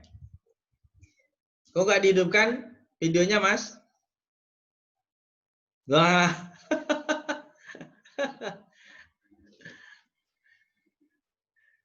Ada yang mau ditanyakan, Mas Ame? Mbak Lulu? Mbak Lulu? Mbak Lulu dari kemarin kayaknya videonya dimatikan deh. Loh, malah hilang. ada Pak. Oh, ada.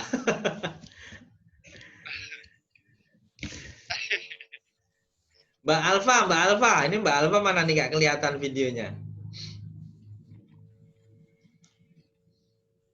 Mbak Alfa, Mbak Desi juga tidak kelihatan nih.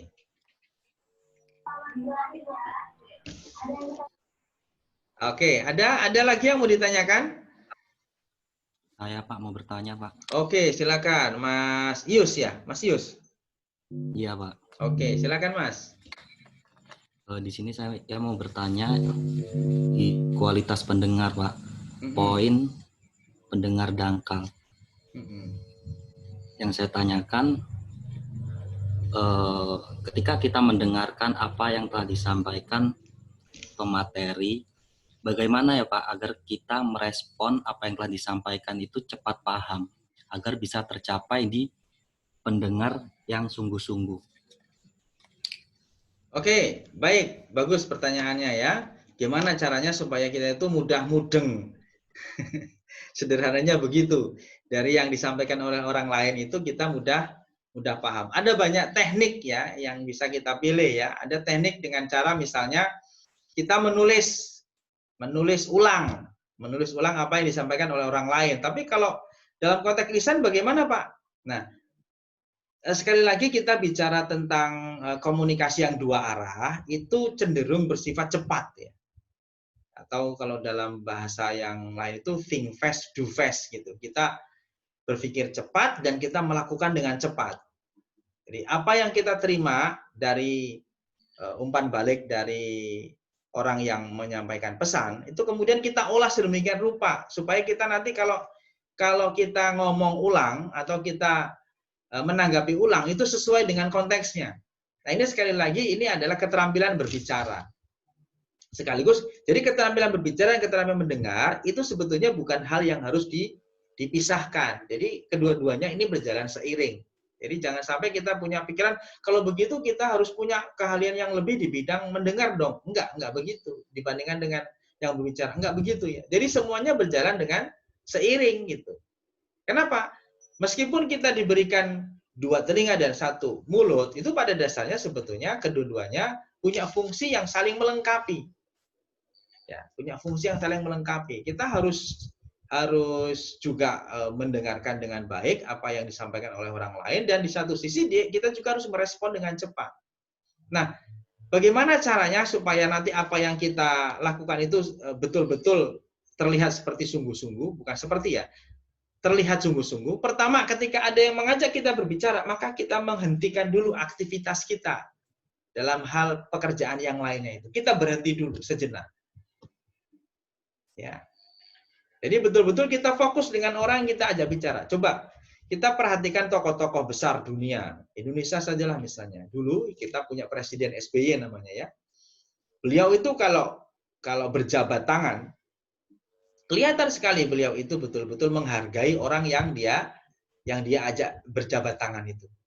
Jadi matanya, gestur tangannya betul-betul digenggam erat dan dia tidak ada reduksi, tidak ada pengurangan, kemudian dia lihat ada misalnya pemimpin lain yang sedang jalan hilir mudik di tempatnya. Tidak, bagi dia orang yang diajak berjabat tangan, yang diajak ngomong itulah yang kemudian dia fokuskan. Sehingga orang kemudian muncul apresiasi, oh berarti memang orang ini betul-betul fokus kepada saya. Nah, ini yang harusnya kita latih ya. Bagaimana ketika ada yang mengajak kita bicara, kita kemudian merespon dengan cepat dengan cara kita menghentikan apa yang kita lakukan, sedang lakukan, supaya nanti informasinya itu bisa langsung diterima dengan baik. Misalnya kita kadang-kadang suka jengkel gitu ya. Kita ngajak ngomong, tapi orang yang kita ajak ngomong sambil pegang HP, baca HP, pegang HP. Ya lama-lama kita jengkel. Nah, mari kita biasakan tidak begitu. Kalau ada yang ngomong ya mungkin kita taruh sementara lah. HP itu kita taruh sementara, baru kemudian kita berkomunikasi kepada orang yang menjadi lawan bicara kita. Nah, kalau sudah kita lakukan seperti ini, saya kira kita bisa masuk dalam kategori mendengarkan dengan sungguh-sungguh. Gitu Mas Yus penjelasannya. Oke. Ada lagi dari teman-teman sekalian? Ada, Pak. Oke, silakan. Mas siapa ini? Mas Radisui. Ya, Pak. Oke, silakan. Assalamualaikum warahmatullahi wabarakatuh. Waalaikumsalam warahmatullahi wabarakatuh. Yang ingin saya tanyakan, di sini ada berbicara yang efektif itu harus menetapkan sasaran. 2, mengenali pendengar, dan pendengar kita itu seorang yang bertipikal pendengar yang sungguh-sungguh ataupun yang pendiam lah istilahnya, Pak. Dan kita pun komunikatornya, sebagai komunikator kita pun pendiam. Bagaimana, adakah tips cara untuk mengawali dalam berbicara yang efektif, Pak? Oke, ini kasus ya, kasus. Gimana kalau masing-masing itu pendiam? Ya, berarti harus ada tetap salah satu yang mulai, Mas. Kalau semuanya diem, yo nggak jadi ada tidak, Pak? Hah? Ada tidak tips-tipsnya bagaimana cara memulai? Ya, jadi gini Mas. Ini sebetulnya saya pernah baca ya satu cerita gitu. Dia adalah salah satu mahasiswa di sebuah perguruan tinggi yang kebetulan dia mendapatkan tugas untuk bepergian ke luar negeri. Dia dari sisi bahasa juga tidak terlalu fasih. Bahasa Inggrisnya misalnya tidak terlalu fasih. Terus kemudian dia pemalu.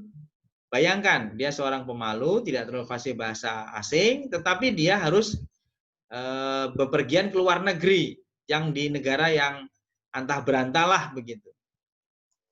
Apa yang dia lakukan? Dia pertama menyiapkan satu alat yang memungkinkan dia untuk lebih aktif dalam memulai satu hubungan.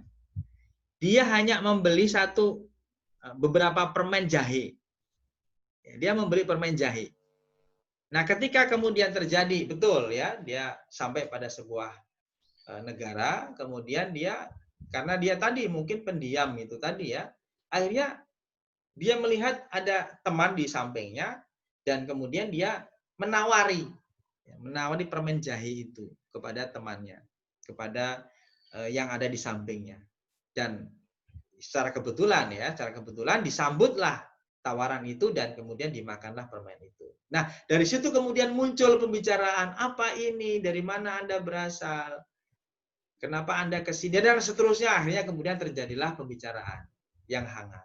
Nah, bisa saja kita ya ketika hal itu terjadi kepada kita tidak harus selalu ngomong mungkin yang didahulukan. Bisa saja kemudian lewat alat yang kita pakai atau sesuatu yang kemudian itu bisa kita tawarkan kepada orang lain.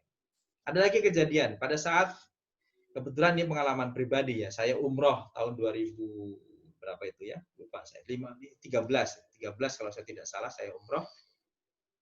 Ada teman ya, dia dari Waikanan sana, dia selalu kemana-mana kalau pas di Masjidil Haram ataupun di Madinah itu pakai kupluk, pakai peci yang warna hitam. Tahu nggak? Dia pun nggak bisa sama sekali bahasa Arab, nggak bisa. Tapi dia sering sekali diminta apa? Foto bareng sama orang-orang Arab sana. Kenapa? Karena pecinya. Karena pecinya hitam itu kemudian orang meminta dia untuk berfoto bareng. Akhirnya kemudian ya gimana kemudian terjadi ya pakai bahasa isyarat lah ya, pakai bahasa isyarat, tapi terjadilah komunikasi. Nah, jadi bisa saja melalui lantaran, melalui perantara, apakah itu yang besar, yang sifatnya itu tadi, yang apa, ya alat-alat atau semacam tool ya, yang memang itu ada dalam diri kita, tapi ada juga yang hanya sekedar semacam souvenir gitu. Nah itu yang bisa kita awali untuk kita mengajak berbicara dengan orang lain. Atau mungkin bagi yang cowok-cowok yang merokok, mungkin bisa jadi lewat rokok terjadilah pembicaraan. Dan seterusnya lah ya.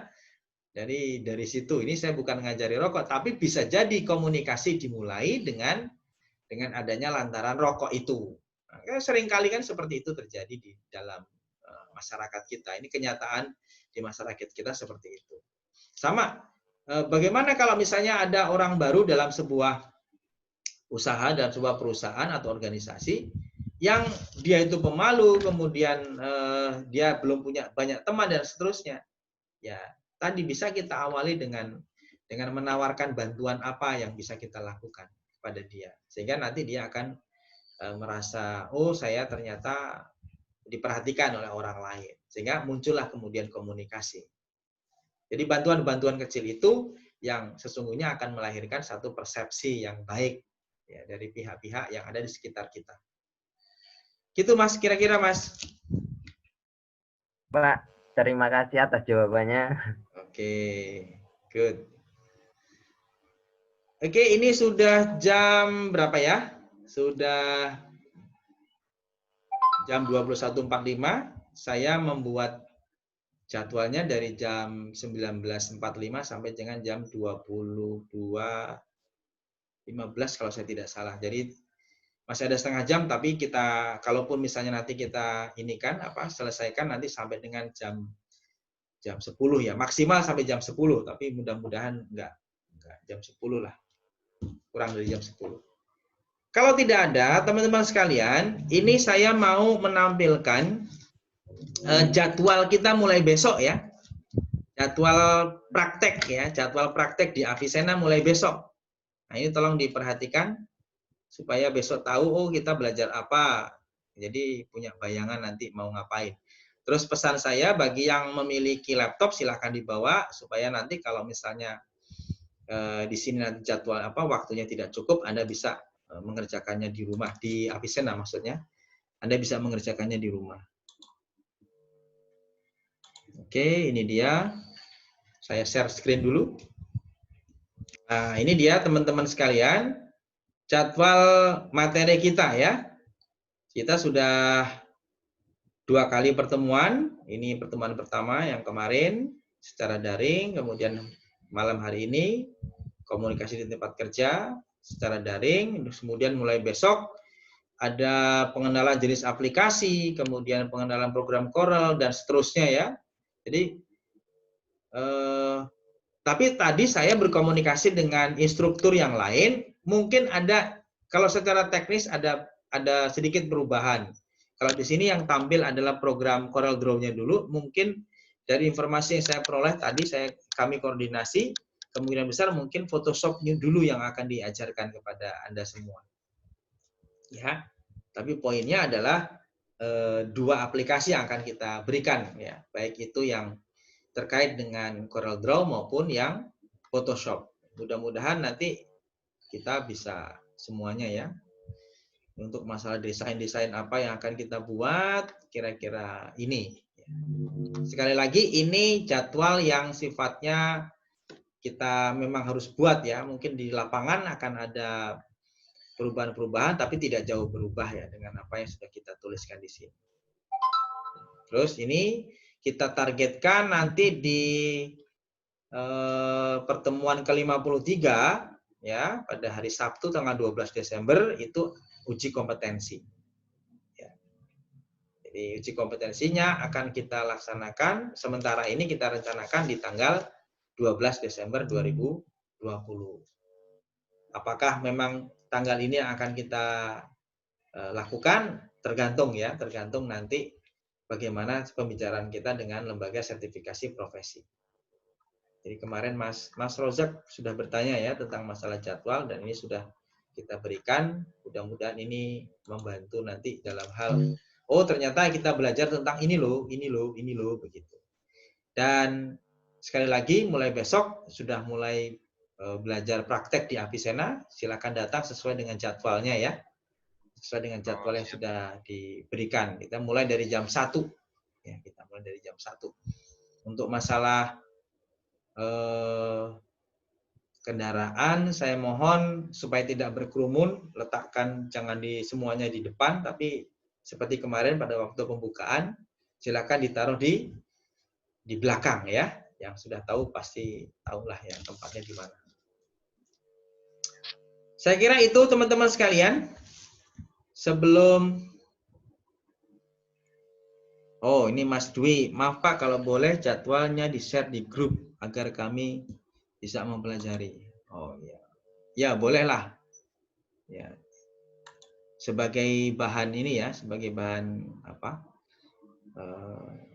Referensi nanti mau belajar apanya ya. Nanti coba saya share ke grup ya.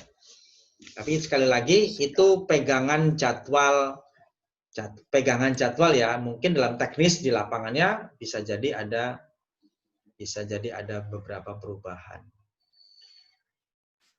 Tanggal 9 bisa dirubah nggak Pak? Tanggal 9.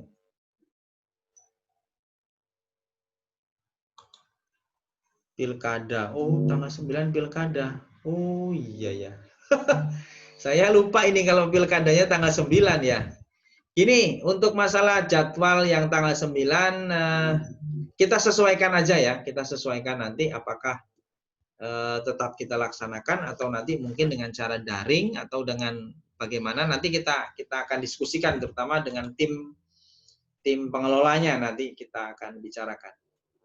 Tanggal 9 Mas, mungkin ada teman-teman yang terlibat ya di situ ya. Bisa jadi terlibat. Saya kira gitu. Ya. Link absennya. Oh iya. Link absen ya. Oke. Pak, dress code-nya sementara bagaimana ya sebelum seragam jadi? Dress code-nya bebas ya. Bebas tapi sopan ya. Jadi kalau bisa jangan pakai kaos deh.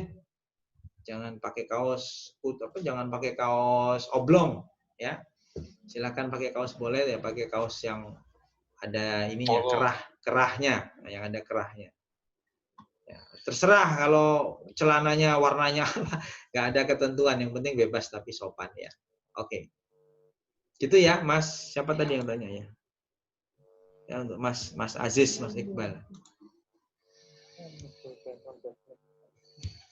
Ada lagi?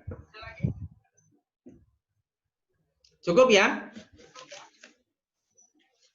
Kalau cukup, saya kira untuk sementara pada malam hari ini pembelajaran dari kita saya akhiri.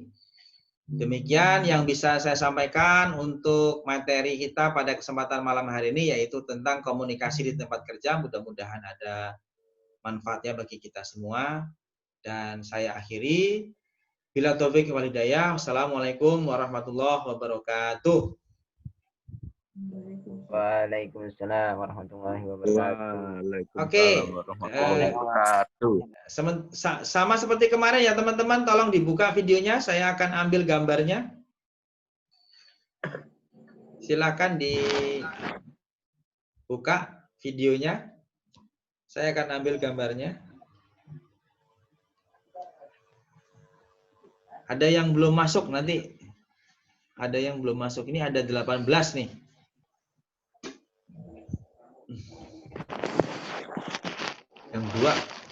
Yang dua ini tadi masuk sebetulnya, tapi mungkin karena sinyal jadi tidak masuk, sulit masuk lagi. Gak apa-apa. Yuk silakan dibuka semuanya. Sikap sempurna biasa dulu, saya ambil gambarnya. Mas Ihsan, Kok nggak ada videonya, Mas Ihsanuddin? Nah, sip. Oke, sudah ada semua ya. Oke, lihat ke depan semuanya. 1, 2, 3. Lagi 1, 2, 3. Boleh ganti gaya? Gayanya masing-masing. Ya, oke. Terserah. Mau pakai pengempalkan tangan begini juga boleh. Boleh begini juga boleh. Ya, 1, 2, itu 3. Oke. Ya, cukup saya kira. Sekali lagi terima kasih atas segala perhatiannya. Insya Allah mulai besok kita sudah belajar di Avicenna ya. Silakan datang sesuai dengan jadwal yang sudah ditetapkan. Terima kasih. Saya akhiri. Assalamualaikum warahmatullahi wabarakatuh. Waalaikumsalam. Waalaikumsalam warahmatullahi wabarakatuh. Silakan dibuka semuanya, baik itu videonya maupun suaranya ya. Ya, oke. Pak Ali di sekolah ya. Oke, selesai ya teman-teman. Oke. Halo, assalamualaikum.